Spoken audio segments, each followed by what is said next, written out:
shape formed by the channels and waterways which cross the Somerset levels. And the most significant figure of all was the first she discovered, Leo the Lion. He has the line of his belly and lower hind leg marked by the course of the River Carey. To prove that this was more than coincidence, Mrs. Maltwood pointed out that the figures lay on their right positions in the zodiac. Here is Gemini in Gemini, and below it the lion figure sits in the house of Leo. And so on around the clock, with the scorpion shape in Scorpio. And if you can study it upside down, the archer figure in Sagittarius. Mrs. Maltwood's mystic ideas trigger strong responses among believers.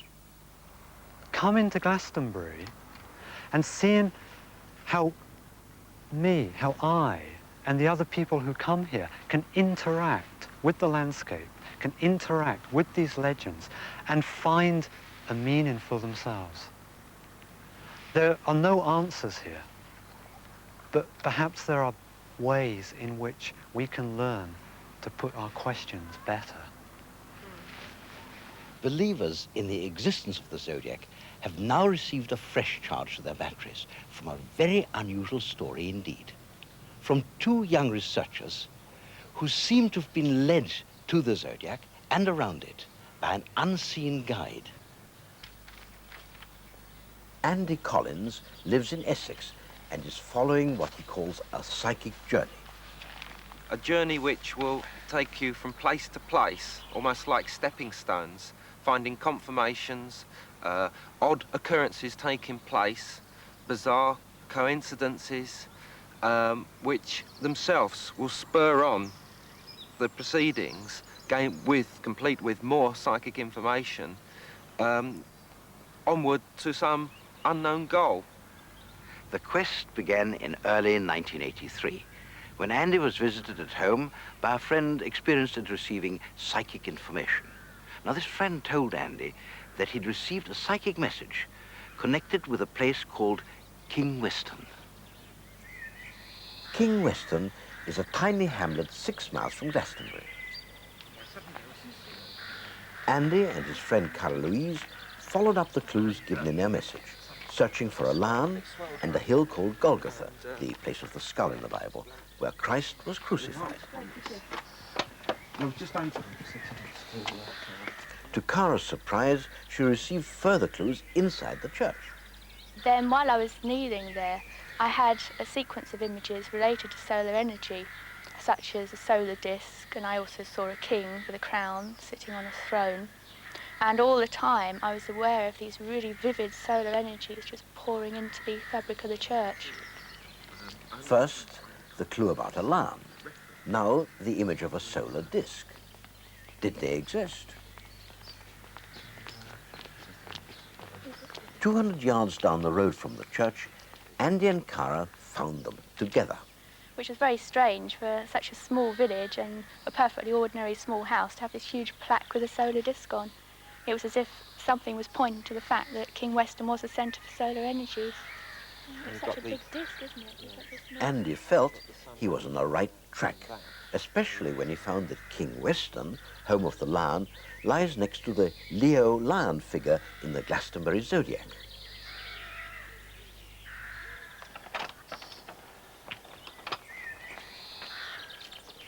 The next clue led them on to Golgotha itself. I had the impression again of a figure within the Glastonbury zodiac, the Gemini figure. That was it. I knew we were on the way, and so we set off in the car towards London. Even at night, it was only a short drive to Dundon Hill, the head of the Gemini figure. The hill top, as photographed from the air by Catherine Maltwood, looks remarkably like the face of Christ on the cross. Until you turn the picture, it's not easy to see.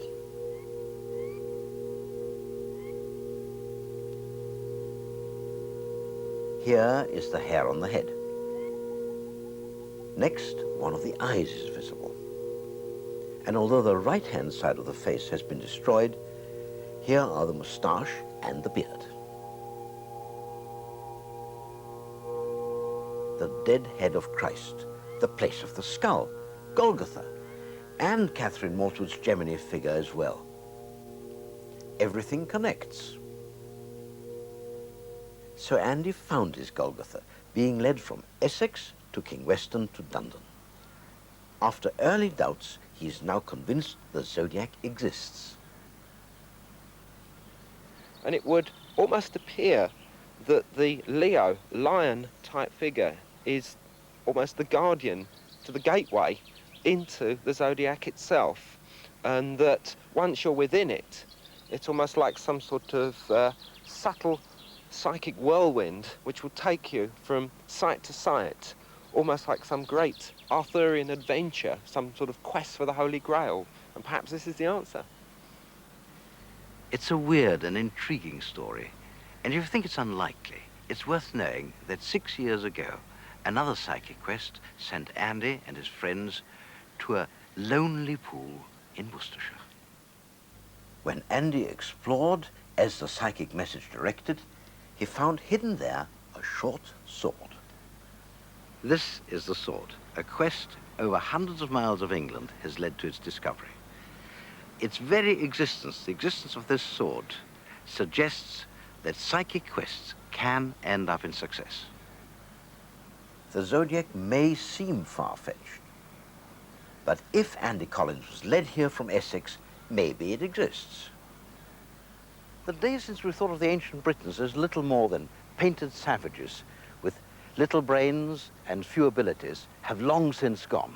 We've come to realize that the men who built Stonehenge and Avebury were able to plan projects which would take generations to complete. Therefore, a prehistoric zodiac is not an impossible idea. But were the outlines of these figures really laid down 5,000 years ago? Take first the ship. It lies on King's Sedgemoor in an area which was drained following a series of enclosure acts in 1798, 1806, and 1829.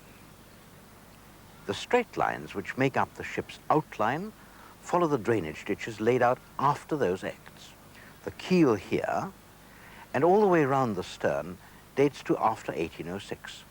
The mast is 1829, and the poop 1798. All of this ship, apart from two small bits, can be proved to be less than 200 years old. Travel a few miles to where I'm standing now, and you'll find yourself in the middle of the Phoenix figure. This wing of the Phoenix follows the line of a road built after 1782 to provide a new route from Glastonbury to Wells, nowadays the A39. Old maps of the area show there was nothing here before the road, and this angled boundary around the abbey only came into existence in the 10th century. These problems occur wherever roads and waterways can be dated accurately. Mrs. Mortwood also misinterpreted the aerial photographs she bases her analysis upon. This weird fish shape is part of her Pisces symbol, Weary All Hill, where the holy thorn grows. But the road which defines the fish's back is not prehistoric. It follows a canal built in the Middle Ages. The eye is really a trampled patch made where cattle gathered at the time the photo was taken. And the fin is a house driveway made only 80 years ago. I know, because I asked the owner of the house whose grandfather built the drive. There's not much left. The whole picture has been built up from masses of mistakes like these. Take away the proved errors, and quite simply, the Glastonbury zodiac ceases to exist. Now, people find that difficult to accept. They cannot imagine Mrs. Mortwood having found an entire zodiac in error. But all that any of the pictures need is a bit of imagination. They can be found in many places. Anyone can do it. For example, the Welsh coastline is the outline of a boar's head. with his tongue firmly rammed into his cheek, Dr. Richard Muir. We know about the legend that Arthur's buried at Glastonbury, and I was just wondering whether, in fact, he might be preserved in the landscape in some way for later generations to discover. And of course, the name Arthur is supposed to be a pun on the Celtic word for bear. So could there be a great bear lurking in the Glastonbury landscape to tell everybody that Arthur's buried here and he's going to rise again and save us all? So what I'm doing is I'm using the same sort of criteria that zodiac hunters will use. I'm looking for old features and seeing if they make a pattern. And I'm just going to take roads because they are old features of the landscape very usually. And I'm just going to take watercourses as well. We just start on this minor road and then we'll go along one of these main roads, sweeping around the tor at Glastonbury, like so. Follow it around a bit further, and this is beginning to be a little promising. Then we'll go to a trackway running up there, and we'll pick up another of these old roads. Because nobody really knows how old country lanes are. It's probably right to say that most of them are very old indeed. Once they get hollowed into the landscape, they're difficult things to move. So very often the oldest thing you'll find in a man-made landscape is the road pattern. So, okay, we'll leave the roads now and we'll follow the River Sheppey. Believers in the zodiac should note that the outline Richard Muir's drawing exactly follows part of Mrs. Maltwood's Pisces figure. And, yeah, we'll finish off along this little trackway. And there we have it. The great bear signifying King Arthur. Isn't that marvellous? During my study of the zodiac, I met many fascinating and intelligent people who firmly believe that it exists. Nothing I can point out about the weakness of the evidence will convince them that there is no zodiac, because their belief is based on faith, not reason. But a zodiac that has to be seen from an ancient astronaut spaceship hovering a mile high in the sky doesn't even make good nonsense.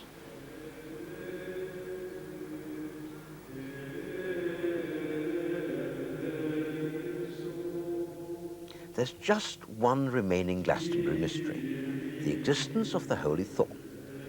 If it came from the Middle East, and if Joseph couldn't have brought it, how did it get here? My guess would be that it was carried to England by a soldier returning from the wars, or a pilgrim coming home from the Holy Land. We'll never be able to prove it. But somehow, when you're at Glastonbury, the rules of evidence don't seem to matter. Perhaps it's the peculiar geography of the Tor and Wirral Hill. Perhaps it's the ever-changing patterns of light and clouds. Perhaps it's the way that the legends interlock and form a universal whole. Whatever the case, storytelling is alive and well in Somerset. There is no doubt, although there should be every reason for a doubt, that the Glastonbury legends will never die.